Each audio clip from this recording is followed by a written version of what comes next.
बिस्मिल्लाहिर्रहमानिर्रहीम। आज के इस लेक्चर नंबर 6 में हम एक्सरसाइज नंबर 3.3 से पहले जो थ्योरी है उसको थोड़ा स्टडी करते हैं, relevant with chapter number 3 vectors related with FSc part 1 mathematics के पीके न्यू कोर्स।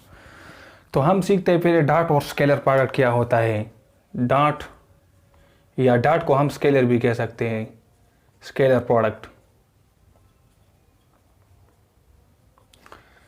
जब हमारे पास दो वेक्टर्स एक दूसरे के साथ मल्टीप्लाई हो जाए और उससे रिजल्ट एक स्केलर नंबर आ जाए तो उसी प्रोडक्ट को हम क्या कहते हैं, that product is considered as a dot product और स्केलर प्रोडक्ट। उसके लिए डिफिनीशन ये है कि अगर हमारे पास एक वेक्टर लेट सपोज ए है और दूसरा वेक्टर लेट सपोज हमारे पास बी है, तो इन दोनों के दरमियान कुछ एंगल बनता है, उसी एंगल को हम थीटा का नाम देते हैं। और उसके दरमियान जो डॉट प्रोडक्ट होता है that is represented by a dot b, और a बराबर होता है the magnitude of a and the magnitude of b and cos of theta।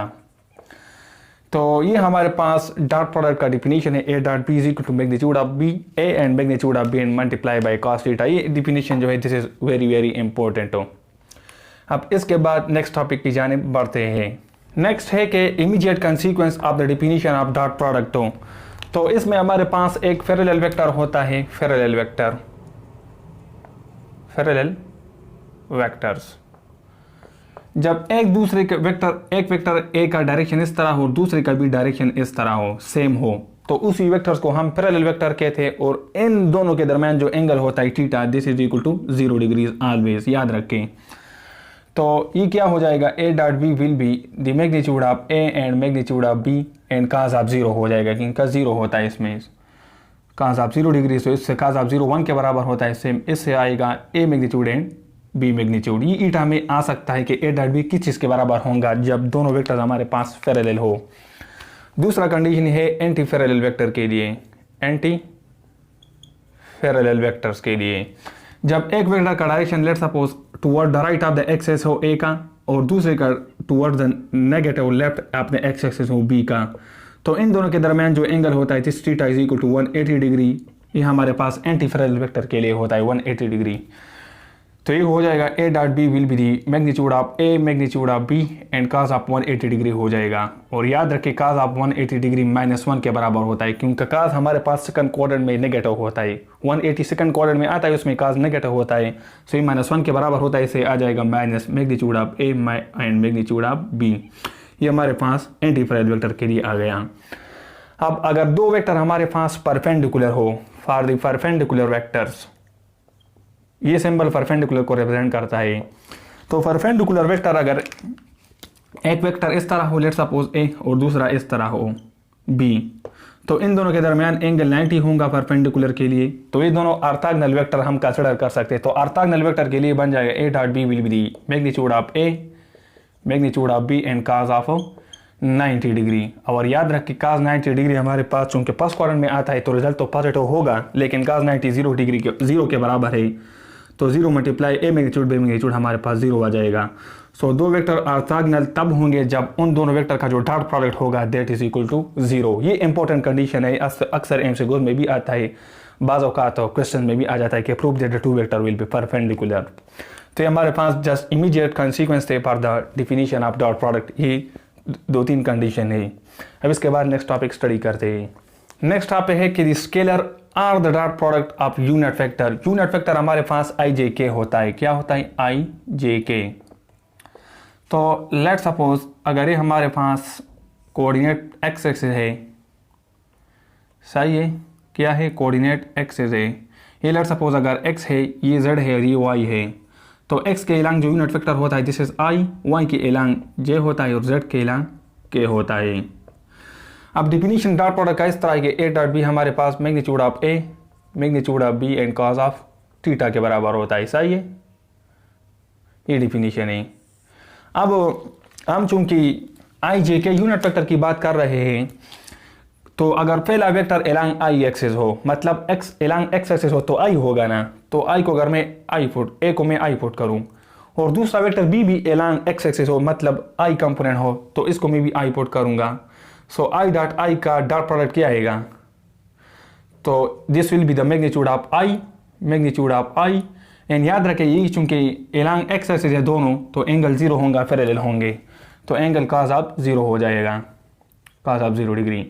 तो आई डॉट आई किस चीज़ के बराबर आ जाएगा, मैग्नीट्यूड ऑफ आई आपको पता है इसका जो कोएफिशिएंट है वो 1 है, तो उसका मैग्नीट्यूड 1 आएगा, तो इसका भी मैग्नीट्यूड 1, इसका भी 1 और cos ऑफ 0 भी 1, तो इससे रिजल्ट 1 आ जाएगा। सो आई डॉट आई 1 के बराबर है। सेम अगर आप जे डॉट जे के लिए करें एलॉन्ग वाई एक्सिस, ए की जगह बी जे पुट करो, इसकी जगह बी जे, यहाँ पर मैग्नीट्यूड ऑफ जे और जे अगर एक वेक्टर भी इस तरह ही लाएंगे जे वाई कंपोनेंट और दूसरा भी है तो एंगल अगेन 0 ही होगा। तो हमारे पास क्या हो जाएगा, cos 0 हो जाएगा। तो cos 0 डिग्री भी 1 के बराबर, जे का मैग्नीट्यूड भी 1 के बराबर, जे का मैग्नीट्यूड भी 1 के बराबर, 1 मल्टीप्लाई 1 से 1 इन cos ऑफ 0 भी 1 है, तो इससे रिजल्ट 1 आ जाएगा। सेम अगर आप के डॉट के लिए भी करें तो रिजल्ट 1 आएगा। तो इसका मतलब ये हुआ कि स्केलर प्रोडक्ट या डॉट प्रोडक्ट के केस में अगर दो यूनिट वेक्टर हमारे पास सेम हो और उन दोनों का डॉट प्रोडक्ट मालूम किया जाए तो इससे रिजल्ट 1 आएगा। तो डिफिनीशन से हमने ये सीखा कि आई dot I will be equal to the J dot J and this will be equal to the K dot के and this will be equal to 1। ये अक्सर एंट्री टेस्ट में पूछा जाता है, ईटा एमसीक्यू ई कैट में ये पूछा जाता है कि अगर आई डॉट आई जे डॉट जे के क्रॉस के डॉट के किस के बराबर होता है तो ये 1 के बराबर होता है। ये तो सेम वेक्टर यूनिट वेक्टर के लिए हो गया।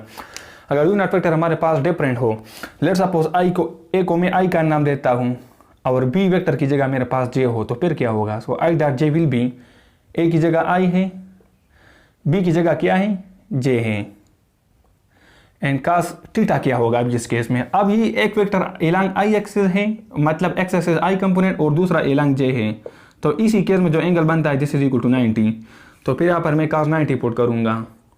सो cos 90 0 के बराबर होता है, इसका मैग्नीट्यूड 1, इसका भी 1, cos 90 0 के बराबर होता है। सो आई डॉट जे हमारे पास किस चीज़ के बराबर आ जाएगा, this will be equal to, यहाँ से 0 आ जाएगा। सेम अगर आप जे डॉट के लिए करें, जे डॉट के, ये साइकिल इस तरह होता है, इस तरह, ये लेट सपोज आई है, फिर लेट सपोज जे है, फिर लेट सपोज के है। सो आई जे के इस तरह एंटी क्लॉकवाइज क्लॉकवाइज। तो जे डॉट आई डॉट जे हो गया, जे डॉट के करते हैं। सो जे डॉट के लिए क्या होगा, जे डॉट के will be magnitude of J, magnitude of के, अगेन जे डॉट के चूंकि डिफरेंट वेक्टर है तो इसके दरमियान एंगल क्या होगा, 90। सो cos 90 0 के बराबर, इसका मैग्नीट्यूड भी 1, इसका भी 1 है, 0 के बराबर, सो जे डॉट के 0 के बराबर आ जाएगा। सेम केस है। अब आई डॉट जे डॉट क्या हो गया, के डॉट आई के लिए भी सेम रिजल्ट होगा, के डॉट आई के लिए, के डॉट आई। सो के डॉट आई के लिए मैग्नीट्यूड ऑफ के, magnitude of I, vectors different है, एंगल 90 होगा, सो रिजल्ट 0 आ जाएगा। इसका मतलब ही हुआ कि डिफरेंट वेक्टर के लिए डॉट प्रोडक्ट 0 के बराबर होता है, सेम वेक्टर के लिए dot product between two vector हमारे पास 1 के बराबर होता है। तो एक कंडीशन ये हो गया, एक ये हो गया कि आई dot j this will be equal to j dot के and this will be equal to k dot i, इसका जो वैल्यू आता है दिस इज इक्वल टू 0। एक ही कंडीशन है हमारे पास, इंपॉर्टेंट कंडीशन है फॉर द डॉट प्रोडक्ट और the scalar product between two vector. अब ये तो हमने क्लॉकवाइज कंसिडर किया, ये इस तरह भी हो सकता है कि अगर एंटी क्लॉकवाइज कंसिडर किया जाए के डॉट जे, तो रिवर्स जब हमारे पास उल्टा हो जाता है तो फिर भी रिजल्ट हमारे पास 0 0 ही आएगा। ये जस्ट डिपेंड करता है क्रॉस प्रोडक्ट में, जो कि इंशाल्लाह फिर हम एक्सरसाइज नंबर 3.3 के बाद सीखेंगे। अब इसके बाद नेक्स्ट टॉपिक की जानिब बढ़ते हैं। अब कम्यूटेटिव और डिस्ट्रीब्यूटिव प्रॉपर्टीज की बात करते हैं। दो वेक्टर अगर उनके दरमियान हम डॉट प्रोडक्ट लें तो हमारे पास कम्यूटेटिव होगा। कम्यूटेटिव का मतलब ये है कि अगर ए डॉट बी हम ले तो ए डॉट बी हमारे पास बी डॉट ए के बराबर होगा। सो ये हमारे पास कम्यूटेटिव प्रॉपर्टी है फॉर द डॉट प्रोडक्ट, ये हमारे पास वेरीफाई होता है, ये प्रॉपर्टी राइट है। डिस्ट्रीब्यूटिव के लिए ऐसा होता है कि the A dot B plus C this is equal to the A dot B plus A dot C, इसको कहते हैं दी मल्टीप्लिकेशन और एडिशन, क्योंकि यहाँ पर मल्टीप्लिकेशन का साइन है डॉट प्रोडक्ट का और फिर एडिशन है, तो इसलिए इसको multiplication distributive property of multiplication और एडिशन प्रॉपर्टीज को कहते हैं। ये भी हमारे पास वैलिड प्रॉपर्टी है for the dot product between two vector. इसको आप वेरीफाई कर सकते हैं by supposing let suppose two vector we have for the commutative property के लिए let suppose A is x1i and plus y1j, और लेट सपोज बी वेक्टर क्या है, B vector is x2i plus y of 2j। तो इन दोनों का अगर dot product लिया जाए a dot B, so a dot B हमारे पास किस चीज़ के बराबर होता है, i का जो कंपोनेंट होता है उसको जस्ट मल्टीप्लाई करो, the product of the corresponding component, इसको अगर हम ऐड करें the sum of the product of the corresponding component is called the dot product. सही है, the sum of the product of the corresponding component, मतलब sum लगाएंगे फिर जो करस्पॉन्डिंग कंपोनेंट है, करस्पॉन्डिंग कंपोनेंट से मुराद है कि आई का जो कंपोनेंट इसी साइड पे भी है इसी साइड पे, इनको दोनों को प्रोडक्ट करें फिर सम करें, हमारे पास प्रोडक्ट डॉट प्रोडक्ट हो जाएगा। सो x1 x2, देन मैंने बताया कि सम करेंगे, सो सम का साइन लगाएंगे, सम ऑफ द प्रोडक्ट, तो प्रोडक्ट हो गया, फिर इसका प्रोडक्ट y1 y2 का, ये हमारे पास असल में क्या होता है, डॉट प्रोडक्ट होता है। अब इसको अगर आप रिवर्स करें तो रिवर्स कर सकते हैं, x2 x1 लिखो, इसको भी रिवर्स करो, सो y2 y1 होगा। सो b डॉट ए को आप करें ना, b डॉट ए के लिए क्या होगा, x2 x1, क्योंकि पहले b है, सो x2 x1 और प्लस y2 y1 होगा। सो इसका मतलब x2 x1 y2 y1 b dot A के बराबर है।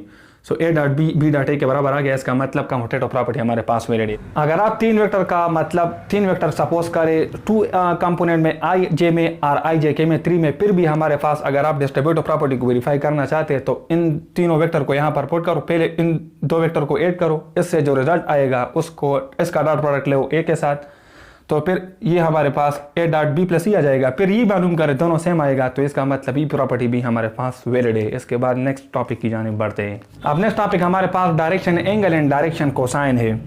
लेट सपोज ये हमारे पास 3 डायमेंशन प्लेन है, ये x है, लेट सपोज ये y है, let suppose this is z है। अब हमारे पास यहाँ पर लेट सपोज ये एक position factor fee of x y z है, क्योंकि 3 डायमेंशनल प्लेन है तो जाहिर से बात है मैं x y z ही लूँगा। अब x कंपोनेंट के साथ जो एंगल बनता है, this angle is considered as a alpha, और y कंपोनेंट के साथ ये पॉइंट जो एंगल बनाता है इसको हम क्या नाम देते हैं, this is considered as a beta. और सेम p हमारे पास ये वेक्टर पोजीशन वेक्टर z के साथ जो एंगल बनाएगा, this angle will be considered as a gamma. So ये कंसिडर किया जाएगा गेमा। तो p का z के साथ गेमा, सेम p का x के साथ अल्फा, और सेम p का y के साथ बीटा। अब ये हमारे पास जो हाइपोटेन्यूज है, इसी हाइपोटेन्यूज को हम r का नाम देते हैं, जो कि हमारे पास पोजीशन वेक्टर होता है। ये r हमारे पास OP के बराबर होता है, और ये बराबर होता है xi plus y of j then plus z of k, क्योंकि 3 डायमेंशनल प्लेन है, जाहिर सी बात है i j k में यूनिट वेक्टर लूँगा। अब इसके बाद अगर मैं अल्फा निकालना चाहूँगा तो मैं इसी पर ट्राइंगल पे काज ऑफ अल्फा लगाऊंगा। सो काज ऑफ अल्फा के केस में ये चूंकि मैंने बताया अल्फा के केस में x होता है, एलॉन्ग x एक्सिस जो एंगल होता है this is considered as alpha. तो यहाँ पर अल्फा की वजह से मैं जो बेस लूंगा ये बराबर होता है काज बेस और हाइपोटेन्यूज के। तो बेस पे हमारे पास इसी केस में x है ना, और डिवाइडेड हाइपोटेन्यूज हमारे पास ही मैग्नीट्यूड ऑफ r है, मैग्नीट्यूड ऑफ r।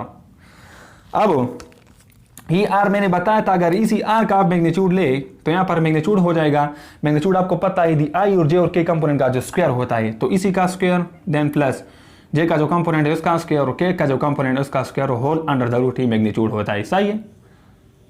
अब ये यहाँ पर पुट करो, सो हमारे पास हो जाएगा x divided with magnitude of r, this is equal to the x square plus y square then plus z square.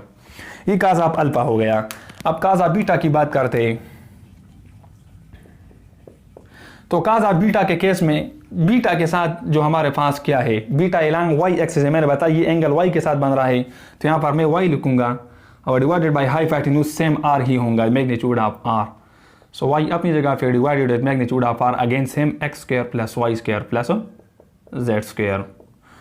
इसके बाद काज ऑफ गेमा निकालूं, तो काज ऑफ गेमा हमारे पास गेमा z एक्सिस के साथ बन रहा है, तो मैं z लिखूंगा divided by the magnitude of r which is x square plus y square and plus z square. सही, ये आ गया। अब ये angle cause of alpha, cause of beta and cos of gamma, इसी एंगल्स को हम डायरेक्शन कोसाइन कहते हैं या डायरेक्शन एंगल कहते हैं। इस पर हमारे पास एक्सरसाइज नंबर 3.3 में कुछ क्वेश्चन है। अब इसके बाद नेक्स्ट टॉपिक की जानिब बढ़ते हैं। अब हमारे पास एक आइडेंटिटी है कि प्रूव करे कि the square of cause alpha का स्क्वायर अल्फा प्लस का स्क्वायर बीटा प्लस का स्क्वायर गेमा ये 1 के बराबर होता है, ये प्रूव करना है। सही है, का स्क्वायर अल्फा प्लस का स्क्वायर बीटा ये इंपॉर्टेंट आइडेंटिटी है, अक्सर शॉर्ट क्वेश्चन में आ जाता है, ये 1 के बराबर होता है। काज आप अल्फा पे स्क्वायर करो तो इसी साइड पे अगर स्क्वायर करोगे तो इसी साइड पे भी करेंगे, तो ये बनेगा एक्स स्क्वायर डिवाइडेड विद, अगर यहाँ पर स्क्वायर करोगे मैग्नीट्यूड ये अंडर रूट कैंसिल हो जाएगा, just X square plus Y square plus Z square आ जाएगा। सही है, देन प्लस का स्क्वायर बीटा मतलब इसी पर स्क्वायर करो तो यहाँ पर का स्क्वायर बीटा हो जाएगा, यहाँ पर स्क्वायर करो सो वाई स्क्वायर, अगर नीचे स्क्वायर किया जाए तो अंडर रूट कैंसिल हो जाएगा स्क्वायर के साथ, just X square plus Y square plus Z square आ जाएगा। सही, देन प्लस का स्क्वायर गेमा रह गया, तो यहाँ पर अगर आप का स्क्वायर पे कास गेमा पे स्क्वायर करोगे तो राइट साइड पे भी करोगे तो ये बनेगा Z of square divided with, यहाँ पर भी स्क्वायर करोगे तो मैं अंडर रूट के साथ स्क्वायर कैंसिल हो जाएगा, just X square plus Y square plus Z square हमारे पास रह जाएगा। अब इनका एलसीएम लेते हैं, LCM X square plus Y square plus Z square है, तो ऊपर एक्स स्क्वायर रह जाएगा, यहाँ पर वाई स्क्वायर, यहाँ पर जी स्क्वायर, तो ऊपर और नीचे सेम ये कैंसिल हो जाएगा, हमारे पास जस्ट 1 रह जाएगा। तो इसका मतलब हमने प्रूव किया कि का स्क्वायर अल्फा प्लस का स्क्वायर बीटा का स्क्वायर गेमा हमारे पास किस चीज़ के बराबर है, 1 के बराबर है। इंपॉर्टेंट आइडेंटिटी है। इंटर टेस्ट में इस तरह आता है कि आपको एमसीक्यूज में आपसे पूछेगा कि का स्क्वायर अल्फा प्लस का स्क्वायर बीटा प्लस का स्क्वायर गेमा किस चीज़ के बराबर है, तो आप सेलेक्ट करोगे ऑप्शन, उसी ऑप्शन को जिसमें हमारे पास 1 प्रेजेंट हो। अब नेक्स्ट आइडेंटिटी हमसे ये भी पूछ सकता है कि sine square alpha plus sine square beta plus sine square गेमा ये किस चीज़ के बराबर है। तो आपको पता है आइडेंटिटी में हमने सीखा था 10th क्लास में sine square theta plus cos square theta this is always equal to 1।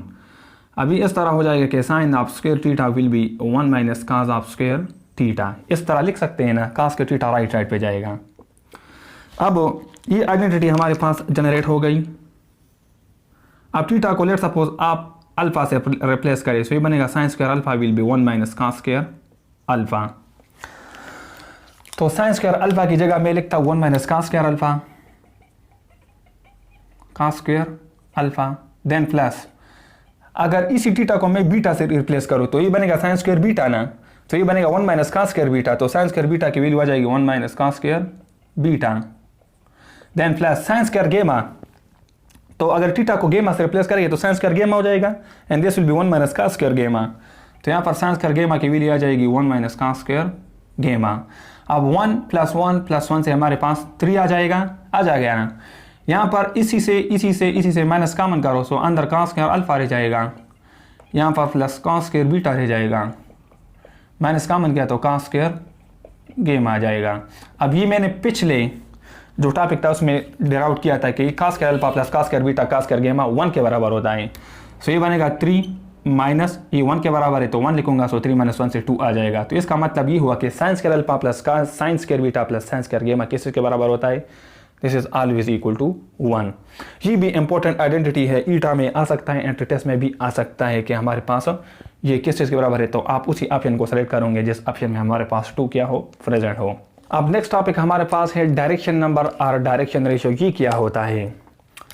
तो आपको पता ही हमारे पास OP, हमारे पास अगर एक पोजीशन वेक्टर हो, हमारे पास क्या OP, ये O है, ये पॉइंट P है, let's suppose this is XYZ, सही है, एलॉन्ग 3 एक्सेस में है, मतलब XYZ में है, XYZ में।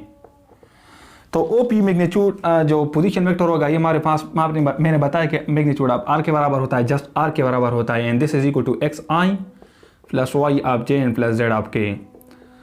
तो यहाँ पर इसी पॉइंट का जो हमारे पास कोऑर्डिनेट होता है XYZ, ये हमारे पास असल में डायरेक्शन नंबर होता है। तो I J K का जो कोएफिशिएंट है XYZ, this XYZ is considered as a direction number, इसको हम क्या कहते हैं, डायरेक्शन नंबर। पिछले लेक्चर में, इसी लेक्चर में पिछले हमने ये सीखा कि cos ऑफ अल्फा किस चीज़ के बराबर होता है, this is x over magnitude of r, direction angle में हमने ये सीखा। cos ऑफ बीटा बराबर होता है the y component divide by magnitude of r, and cos of gamma बराबर होता है z over magnitude of r। तो इसी cos of alpha, cos of beta, cos of gamma, इसी रेशो को हम क्या कहते हैं, this ratio is considered as a direction ratio. अब इसके बाद लास्ट टॉपिक भी सीखते हैं। लास्ट टॉपिक है हमारे पास एंगल बिटवीन 2 वेक्टर। तो मैंने बताया कि एंगल बिटवीन टू वेक्टर बराबर होता है cos ऑफ थीटा के, and this cos of theta is equal to the dot product of the two vector divided by the magnitude of the first vector and magnitude of the second vector. cos of theta बराबर होता है the dot product of the two vector divided by the moduli, individual moduli of the two vector. Moduli का मतलब modulus of the two vector है, हमारे पास angle का formula होता है। अगर लेट्स सपोज वेक्टर ए हो, ये वेक्टर बी हो, तो यहाँ पर कुछ एंगल बनेगा, इस एंगल को थीटा का नाम देते हैं। अब इसको निकालते किस तरह है। लेट्स सपोज ए इज हमारे पास मैग्नीट्यूड 2 है, let's suppose magnitude of B हमारे पास 3 है, और हमारे पास डॉट प्रोडक्ट क्या है, dot product of the two vector है, लेट्स सपोज हमारे पास 6 है। तो पुट इन करो, रिजल्ट आ जाएगा cos of theta will be the dot product of the two vector 6 है divide by magnitude of A 2 given है, मैग्नीट्यूड ऑफ बी 3 गिवन है। तो इससे cos ऑफ थीटा क्या आ जाएगा, नीचे से 6 और 6 के साथ कैंसिल 1 आ जाएगा। तो cos ऑफ थीटा है ना, थीटा cos को राइट साइड पे शिफ्ट करो, सो cos इनवर्स 1 हो जाएगा, और cos इनवर्स 1 हमारे पास 0 के बराबर होता है। किस चीज़ के बराबर होता है, 0 डिग्री के बराबर। तो इस तरह हम क्या करते हैं, एंगल को निकालते हैं बिटवीन टू वेक्टर। ये इस पर भी हमारे पास बहुत सारे क्वेश्चन है, ये भी इंपॉर्टेंट टॉपिक है, और इस पर भी हमारे पास बहुत सारे MCQs क्या आता है, एंट्री टेस्ट में आते हैं। इस तरह आपको ए गिवन होगा, बी गिवन होगा। बाज़ औक़ात इस तरह होता है कि ए हमारे पास लेट सपोज मैग्नीट्यूड 3 गिवन होता है एंट्री टेस्ट में, बी 4 होता है, और आपको थीटा गिवन होता है 60 डिग्री। आपसे ये डिमांड होता है कि आप ए डॉट बी निकालें। तो ए डॉट बी हमारे पास, इन दोनों को राइट साइड पे शिफ्ट करो, सो इसका मल्टीप्लिकेशन इसका मल्टीप्लिकेशन करो, सो 3 × 4 से 12, फिर cos of theta low, so cos of 60 हो जाता है, सो cos ऑफ 60 1/2 के बराबर, इसके साथ कैंसिल हो जाएगा, हमारे पास 6 आता है। तो डॉट प्रोडक्ट को हम फिर इस तरह निकालते हैं। तो इसी के साथ ये लेक्चर ख़त्म करना चाहता हूँ, फिर इंशाल्लाह इसी लेक्चर पर हम एक्सरसाइज नंबर 3.3 स्टार्ट करेंगे। So thank you for watching this video.